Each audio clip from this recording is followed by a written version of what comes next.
Welcome to Talk and Mock YouTube channel. This is Rutapriya and this session is Banking Awareness Series episode 17. Two new batches are available. Sir, if you are interested, get enrolled. 19th May Unacademy new batches are starting. If you are interested, get enrolled. Unacademy Combat, which is on every Sunday 10 a.m. If you are interested, get enrolled. And types of lending that I'm going to So last video loans, secured loan and unsecured loan and yaar கொடுப்பாங்க எப்படி கொடுப்பாங்க என்னென்ன risk இருக்குது base ரேட்னா என்ன MCLRனா என்ன அப்படின்லாம் பார்த்துருப்போம். So landing எப்படியெல்லாம் கொடுப்பாங்க அப்படின்றது தான் இந்த தடவை பார்க்க போகிறோம். ஸோ ஐ திங்க் இது கொஞ்சம் பெருசாக இருக்குது. Overdraft or cash credit account. A borrower can withdraw funds as and when needed up to the credit limit given by the banker. So எங்கள் அக்கௌண்ட்டில் காசு இல்லை, ஆனால் எனக்கு காசு தேவைப்படுது. நான் ஓவர் டிராஃப்ட் பண்ணுறேன், தட் இஸ் எக்ஸ்ட்ரா அமௌண்ட் எடுக்கிறேன். அது ஒவ்வொருத்தவங்களுக்கும் ஒவ்வொரு மாதிரி வித்தியாசம் ஆகும். இப்போ ஒரு கவர்மெண்ட் எம்ப்ளாயி அவங்க மாதம் சம்பளம் வரும் அப்படின்னு தெரியும். ஸோ அவங்க கொஞ்சம் 10,000 20,000 வரையும் எடுக்கலாம். பட் அந்த மாதிரி இல்லாதவங்க ஒரு 5,000 மேலே எடுக்க முடியாது. So that is the overdraft ஒவ்வொருத்தர் பொறுத்தும் மாறும். So credit limit given by the banker. Borrower can repay the amount as per the terms and conditions and the interest will be charged over the amount borrowed only. So நம்ம borrow பண்ண அமௌண்ட்டுக்கு இன்ட்ரெஸ்ட்டும் charge பண்ணிடுவாங்க. If the credit limit is 30 lakhs and the borrower withdraws only 15 lakhs, he is required to pay interest only for the 15 lakhs up to the date of repayment. அவ்வளோதான். So over draft limit 10 lakhs அப்படின்னா 4 lakhsக்கு இவ்வளோ, 8 lakhs 10 lakhs 8.5 lakhs அந்த மாதிரி time in month. நான் different மந்தில் நான் இந்த over draft பண்ணியிருக்கேன் அப்படின்னா தட்ஸ் டிஃப்ரெண்ட். கீழே டைம் இன் மந்த்துன்னு கொடுத்துருக்காங்க இல்லையா. So over draft cash credit it gives flexibility to the borrower different between these two accounts. The distinction between an overdraft and a cash credit is in the nature of the security. When the advance is secured by the pledge or hippo action of the goods or produce, it is treated as the cash credit account. So முன்னாடியே நம்ம advance பண்ணிட்டோம் அப்படின்னா that is cash credit. But இல்லாத பட்சத்தில் நம்ம எடுக்கும்போது that is over draft.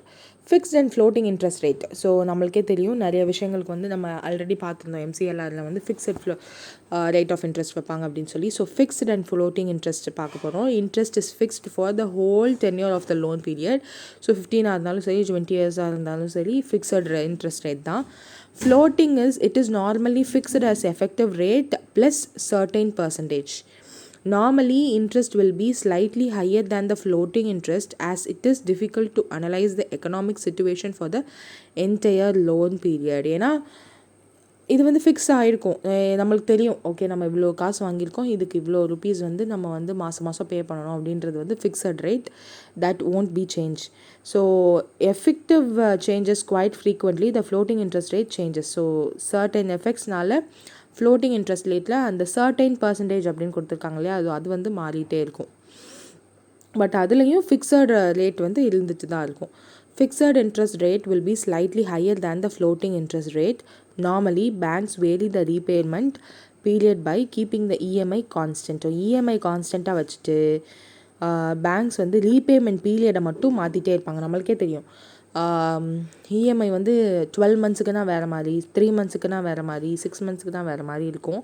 So that is the example of floating interest rate. So அதுலேயுமே EMI இப்போ பார்க்க போகிறோம். ஈக்குவேட்டட் மந்த்லி இன்ஸ்டால்மெண்ட் அப்படின்றது ஃபுல் ஃபார்ம் தான் இஎம்ஐக்கு. It is fixed amount paid by the borrower to the lender on the specific date every month. Particular இந்த மாதம் 5ஆம் தேதிக்குள்ளே என் அக்கௌண்ட்லேருந்து நீங்கள் காசு எடுத்துக்கோங்க அப்படின்றத நம்ம ஃபர்ஸ்டே சொல்லிடணும். இஎம்ஐ தான். So that is something different from மற்ற லோன்ஸ் நம்ம தான் பே பண்ணுறோம், ஆர் என் அக்கௌண்ட்லேருந்து எடுத்துக்கோங்க அந்த மாதிரி சொல்லுவோம். இஎம்ஐ ஆட்டோமேட்டட் தான். இப்போது பேங்க்குக்கு ஆர்பிஐ ஒரு ஸ்ட்ரிக்ட் ரூல் கொண்டு வந்திருக்காங்க. பேங்க்ஸ் கஸ்டமரோட பெர்மிஷன் இல்லாமல் அவங்களோட இஎம்ஐயோ லோன் ரேட்டோ லோன் அமௌண்ட் இன்ட்ரெஸ்ட் ரேட்ஸை அக்கௌண்ட்லேருந்து நீங்கள் கஸ்டமர் பெர்மிஷன் இல்லாமல் எடுக்கக்கூடாது. முன்னாடிலாம் அப்படி கிடையாது. நம்ம அக்கௌண்ட்டில் காசு இருந்துச்சுன்னா எடுத்துப்பாங்க. அந்த மாதிரி இருந்துச்சு. இப்போ கோவிட் சிச்சுவேஷனில் அதை வந்து ஸ்ட்ரிக்டாக ஃபாலோ பண்ண சொல்லி ஆர்பிஐ சொல்லியிருக்காங்க. தட் கஸ்டமர்கிட்ட இப்போது ஒரு 3 நாளுக்குள்ளே என்னோடய லோனை வந்து நான் கட்டணும். பட் 5ஆந்தேதிக்குள்ளே யூஸ்வலாக நான் வந்து இஎம்ஐ பே பண்ணணும் அப்படின்னா 5ஆந்தேதிக்குள்ளே they have to call me and ask whether நாங்கள் வந்து எடுத்துக்கலாமா அப்படின்னு. So if I say yes அந்த call will be recorded. If I say yes, only then they can take amount from my account. இல்லைனா அது வரையும் they can't take. ஏன்னா இந்த கோவிட் சிச்சுவேஷனில் நிறைய பேர் வந்து நிறையா க்ரைசிஸ் பார்த்துட்ருக்கோம். ஸோ அதை வந்து டேக்கிள் பண்ணணும் அப்படின்ற போது this is one of the step by RBI. It includes both interest rates and principal. ரெண்டையும் சேர்த்து தான் இஎம்ஐயில் வந்து அவங்க வாங்குவாங்க. The schedule indicating the components of principal and interest is known as ஐயோ இது நிறைய தடவை நான் சொல்லி பார்த்தேன். amortization. Okay, amortization schedule. Amortization means spreading payment over multiple period. So நம்ம வந்து அது இஎம்ஐ வந்து நம்மளுக்கு தெரியும்ல, அந்த பேமெண்ட்டை வந்து சில பேர் வந்து 3 மாதத்துலேயே கட்டுவாங்க. இல்லைப்பா எனக்கு டக்குன்னு இதை முடிச்சு விட்ருங்க அப்படின்னு. சில பேர் இல்லைப்பா என்னாலலாம் ஒரு மாதம் இவ்வளோலாம் கட்ட முடியாது, 1000 rupees மேலே கட்ட முடியாது அப்படின்னா ஓகே 12 months or 18 months சொல்லி நாங்கள் ஸ்ப்ரெட் பண்ணி கொடுக்குறோம் அப்படின்னு சொல்லி மாற்றிக்கலாம் நம்ம இஎம்ஐயை. Moratorium and amortization. Okay, I think I am correct. If not, pardon me. Moratorium period means the period one will not required to pay back the loan, normally known as grace period given by the banks. So இதுக்கு best example அப்படின்னா நம்மளுக்கு moratorium period வந்து Covid start ஆனால் அந்த மார்ச்லேருந்து ஏப்ரல்லேருந்து June month வரையும் RBI வந்து கொடுத்தாங்க. யாரெல்லாம் பே பண்ண சக்தி இருக்கோ நீங்கள் வந்து பே பண்ணலாம். பட் தென் பண்ண முடியல அப்படின்ற போது நீங்கள் இது எல்லாத்தையும் சேர்த்து வச்சு ஆஃப்டர் ஜூன்லேருந்து பே பண்ணலாம். அதாவது எக்ஸ்ட்ரா மந்த் ஆகிடும். 12 month வந்து நீங்கள் ஃபிக்ஸ் பண்ணியிருக்கீங்க, நீங்கள் 4 month பே பண்ணல அப்படின்னா இப்போ அந்த 12 month ப்ளஸ் 4 month ஆட் ஆயிடும்.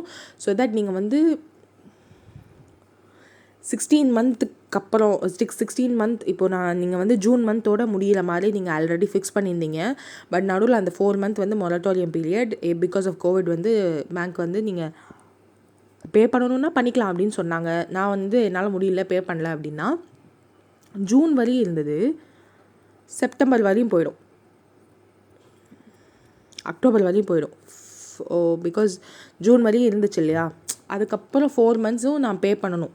அது வந்து நம்ம மொரட்டோரியம் தான் இல்லை வேணாம்ப்பா விடுங்க அப்படின்னு சொல்ல மாட்டாங்க. that date month will be extended.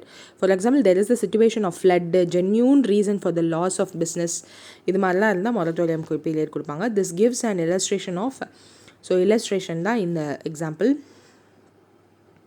So அந்த ஃபர்ஸ்ட் 10 அப்படின்னு இருக்கு இல்லையா மந்த், ஸோ 10 monthsக்கு வந்து நீங்கள் பே பண்ண வேண்டியது இல்லாமல் இருக்கலாம். So process of paying bank month வந்து serving to the loan, spreading payment over multiple periods, amortization அப்படின்னு சொல்கிறாங்க. that's it.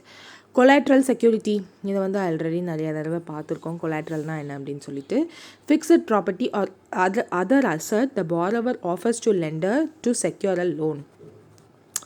கொலாட்ரல் செக்யூரிட்டி நம்ம வந்து ஹோம் லோன்னா வீட்டு பத்திரத்தையே கொடுத்துருவோம். வெஹிக்கிள் லோன்னா நம்ம வெஹிக்கிளோட இன்னொரு சாவி அவங்கக்கிட்ட இருக்கும். Like that. Since the lender can recoup losses in costs the borrower fails to repay, the interest rates will be less in comparison to unsecured loans. நான் ஆல்ரெடி சொன்னேன் இல்லையா, செக்யூர்ட் லோன்ஸுக்கு வந்து இன்ட்ரெஸ்ட் ரேட் கம்மி, அன்செக்யூர்ட் லோன்ஸ்க்கு அப்படி கிடையாது. Personal லோன்ஸ்க்குலாம் வந்து unsecured loans, அதுவும் நீங்கள் வந்து 60+ அப்படின்னா இன்னும் it is very difficult to get even a personal loan after 60. So அதுதான் அவங்க சொல்லியிருக்காங்க. Hence the interest rates on personal loans, interest rates on the balances of the credit card transaction beyond the grace period are more because of no collateral security. So அதெல்லாம் நம்ம பார்த்து தான் personal loans interest rate, நம்மளோட credit card transaction எப்படி இருக்குது, நம்மளை ஃபுல்லாக கிறிசில் நம்ம ரீசெண்டாக நம்ம பார்த்துருப்போம் எஸ்பிஐயில் வந்து கிறிசில் ஸ்கோர் வந்து கம்மியாக இருக்கக்கூடாது. ஸோ தட் இஸ் நீங்கள் வந்து லோனே வாங்கியிருக்கக்கூடாது, கிறிசில் ஸ்கோர் வந்து கம்மியாக இருந்துச்சு அப்படின்னா அனுப்பிச்சுட்ருவாங்க, போன தடவைலாம் அனுப்பிச்சுட்ருக்காங்க அப்படின்றதெல்லாம் சொல்கிறாங்க இல்லையா. ஸோ அதெல்லாம் செக் பண்ணுவாங்க. நம்ம வந்து என்ன தான் வேறு பேங்க்கில் வச்சுருந்தாலும் கிறிசில் இஸ் சம்திங் ஒரே ஒன்று தான் இருக்குது. ஸோ அதில் வந்து எல்லா எல்லாரோட டேட்டாவும் அதில் இருக்குது. ஸோ நம்ம பேரை போட்டாலே, நம்ம அட்ரஸ் போட்டாலே, நம்ம இதுக்கு முன்னாடி என்ன அட்ரஸ் வச்சுருந்தோம், இப்போ என்ன அட்ரஸ் மாற்றிட்டோம், அந்த மாதிரியெல்லாம் விஷயங்கள் வந்து எடுத்துக்க முடியும். அண்ட் ரீசெண்டாக நம்மளோட கிறிசில் ஸ்கோரை வந்து செக் பண்ணுறதுக்கு ஆப்ஸ் எல்லாம் கூட லான்ச் ஆயிருந்துச்சு. ஸோ அதெல்லாம் செக் பண்ணிங்கன்னா it will be useful for you. If there is no collateral security, the loan is known as unsecured loan or signature loan.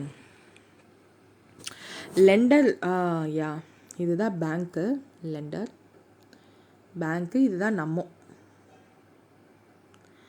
நம்ம வந்து கொலாட்ரலையும் கொடுக்குறோம்.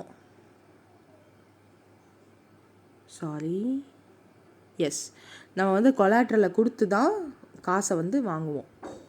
that is the thing நீங்கள் சொல்லியிருக்குது. தென் லெஸ்ஸர் ஆர் லெஸ்ஸி. லெஸ்ஸர் அப்படின்னா landlord is the rightful owner of the property. By making one-time or periodic payments, the lessee got the right to use. So இதுதான் இப்போது நிறைய இடங்களில் மேஜர் ப்ராப்ளமாக இருக்குது. That is ஒரு வீடு இருக்குது, அந்த வீட்டில் வந்து 3 வருஷம் ஆர் 4 வருஷத்துக்கு மேலே ஒரு ஃபேமிலி இருக்காங்க. மந்த்லி வந்து அவங்க வந்து அவங்களோட ரெண்ட் பே பண்ணிகிட்ருக்காங்க, தட் இஸ் வாடகை பே பண்ணிகிட்ருக்காங்க. அப்படின்னா 3 or 4 வருஷம் கழித்து அந்த வீடு வந்து அவங்களோட தான் வச்சுக்கலாம். So that is the something different. And அதனால தான் வந்து உண்மையான லேண்ட்லார்ட்ஸ் என்ன பண்ணுவாங்க அப்படின்னா 2 to 3 இயர்ஸ்க்கு மேலே ஒரு வீடை வந்து யூஸ் பண்ண விட மாட்டாங்க. கிளம்புங்க, எங்களுக்கு வந்து வேலை இருக்குது ஆர் சம்திங், எங்களுக்கே இந்த வீடு வேணும், அந்த மாதிரி ஏதாவது ஒன்று சொல்லிகிட்டே இருப்பாங்க. ஸோ தட் அவங்க வந்து லீகலாக எந்த ஆக்ஷனும் எடுத்துடக்கூடாது அப்படின்றதுக்காக சேஃபர் சைடுக்கு அப்படி யோசிப்பாங்க. So the lessor agreement is for the specific period only. So specific பீரியடுக்கு மட்டும்தான். ஸோ லேண்ட்லார்டோட டெனண்ட் வந்து ரியல் திங் அவங்களோட தான். பட் நம்ம வந்து கொஞ்சம் வருஷம் அங்கே இருந்துட்டோம், கொஞ்சமாக ரெண்ட் பே பண்ணி அப்படின்னா தென் that becomes ours. Bailor or bailey. Bailment is the constructural transfer of possession of asset or property for the specific objective. Ownership lies with the bailor. Bailey can't use the property. Bailey is responsible for safekeeping and eventual return. இது வந்து நீங்கள் நிறைய இடங்களில் பார்த்துருப்பீங்க agriculture சைட்டில். That is அந்த particular லேண்டோட owner வந்து ஒரு ஐடியில் வேலை பார்க்குற ஒருத்தராக இருப்பார். அவர் முதல்ல இந்த ஊர்லேயே இருக்க மாட்டார். பட் அந்த லேண்டை விளைய வச்சு அதில் உள்ள விஷயங்கள் எல்லாத்தையும் செல் பண்ணுறது எல்லாமே வேறு ஒருத்தர், தட் இஸ் கால் பெய்லின்னு வச்சுப்போம். ஸோ பெய்லி அப்படின்ற ஒருத்தர் தான் பண்ணுவார்.